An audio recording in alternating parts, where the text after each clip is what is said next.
রেলওয়ের রানিং স্টাফদের কর্মবিরতিতে ভেঙে পড়েছে রেল সেবা। সোমবার মধ্যরাতের পর থেকে রাজধানী ঢাকা সহ বিভিন্ন রুটে বন্ধ রয়েছে সব ধরনের ট্রেন চলাচল। এতে চরম ভোগান্তিতে পড়েছেন যাত্রীরা।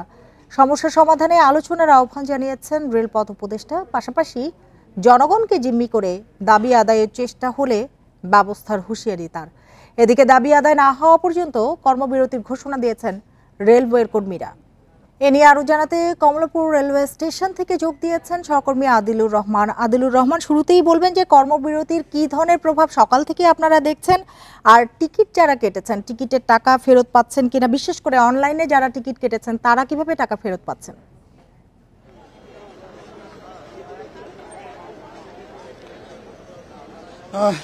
দেখুন, রেলের যে ভোগান্তি, বিভিন্ন সময় আমরা বিভিন্ন রকম আসলে ভোগান্তি দেখেছি। কখনো ট্রেনের বগি লাইনচ্যুত হয়েছে বা কোনো ট্রেনের দুর্ঘটনা ঘটেছে, এরপরে কিছুক্ষণের জন্য 10 ঘন্টা 12 ঘন্টার জন্য আসলে ট্রেন চলাচল বন্ধ ছিল, রেল যোগাযোগ বন্ধ। এটি আসলে এক ধরনের ভোগান্তি, যেখানে কিছুটা নিশ্চয়তা আছে যে ট্রেনটা চালু হলে আবার সেই ভোগান্তি কেটে যাবে। কিন্তু এবার যে ভোগান্তিটি হয়েছে এটি আসলে একটা নজিরবিহীন ভোগান্তি বলা যায়। তার কারণ হচ্ছে যে রানিং স্টাফরা তারা আসলে তাদের কর্মবিরতিতে চলে যাবার কারণে মধ্যরাত থেকে এই যে ট্রেন চলাচল আসলে বন্ধ রয়েছে। আপনি জানেন যে প্রত্যেক দিন প্রায় 66 জোড়ার মতো ট্রেন বিভিন্ন গন্তব্যে আসলে যাতায়াত করে এবং খুব আরামদায়ক যাতায়াত এবং একই সাথে যানজট এড়ানোর জন্য অনেকেই রেলপথকে আসলে বেছে নেন। ঠিক সেই জায়গায় আসলে যাত্রীরা চরম যে ভোগান্তি, সেই ভোগান্তির মধ্যে আসলে পড়েছেন। আমরা যেটি আসলে লক্ষ্য করতে পারছি যে এরই মধ্যে এই যারা টিকিট কেটেছিলেন তাদের জন্য রেলওয়ে কর্তৃপক্ষ বাসের ব্যবস্থা করেছেন। আপনি নিশ্চয়ই দেখতে পাচ্ছেন যে বিআরটিসির ডাবল টেকার যে বাস আছে সেই বাসের ব্যবস্থা করা হয়েছে।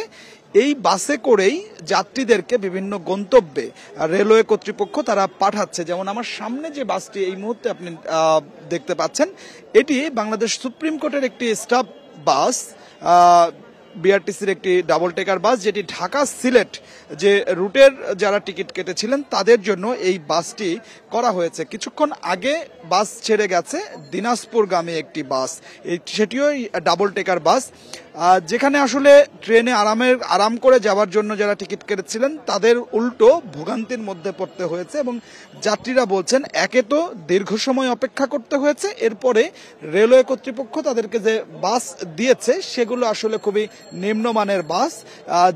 যে বাসে এই 300 বা 400 কিলোমিটার জার্নি করা, এটি আসলে অসহনীয় যে দুর্ভোগ, সেই দুর্ভোগ তাদেরকে বাড়িয়ে দিচ্ছে। কিছু মানুষ যারা টিকিট কেটেছিলেন তারা টিকিটের টাকা, যেহেতু আসলে অনলাইনে টিকিট কাটা হয়েছে, সেক্ষেত্রে আসলে অনলাইনের মাধ্যমেই তারা তাদের যাত্রীদের কথা শুনলাম যে আরামের কথা যদি চিন্তা করা হয়, রেল বা যে কোনো ইয়েতেই যে রেলের যে যাত্রী সেবা সেটার সঙ্গে যদি তুলনা করা হয়, তাহলে কি বিকল্প বিআরটিসি বাস হতে পারে কিনা রেলের? কর্তৃপক্ষ কি বলছেন? দেখুন, প্রথমত আসলে হচ্ছে কোনোভাবেই, বিশেষ করে এখানে যাত্রী যারা আছেন বা দীর্ঘদিন ধরে যারা চলাচল করেন, যারা পরিবহন বিশেষজ্ঞরা আছেন, রেলের বিকল্প আসলে কোনোভাবেই এই যে বিআরটিসির যে ডাবল টেকার বাসগুলো এগুলো আসলে হতে পারে না। এই যে বিআরটিসির যে ডাবল টেকার বাসগুলো, আপনি জানেন যে এগুলো রাজধানীর বিভিন্ন যে রুটগুলো আছে সেই রুটগুলোতে, অভ্যন্তরীণ যে রুটগুলো আছে সেই রুটগুলোতে আসলে চলাচল করে। মহাসড়কে যাত্রী পরিবহনের জন্য দিয়ে দেওয়া হচ্ছে এবং একই সাথে দেখা যাচ্ছে যে অনেক বাসের গ্লাসগুলো ভাঙা, অনেক বাসের গ্লাসগুলো ঠিক মতো আসলে আটকানো যায় না। তো সেক্ষেত্রে এই শীতের সময়ে বিশেষ করে যে বাসগুলো উত্তরবঙ্গগামী যে বাসগুলো দেওয়া হয়েছে, সেই উত্তরবঙ্গগামী বাসগুলোতে শীতের যে দুর্ভোগ, সেই দুর্ভোগের মধ্যেও আসলে যাত্রীরা পড়বেন। অর্থাৎ এই যে বাসগুলো কোনোভাবেই আসলে ট্রেনের বিকল্প হতে পারে না।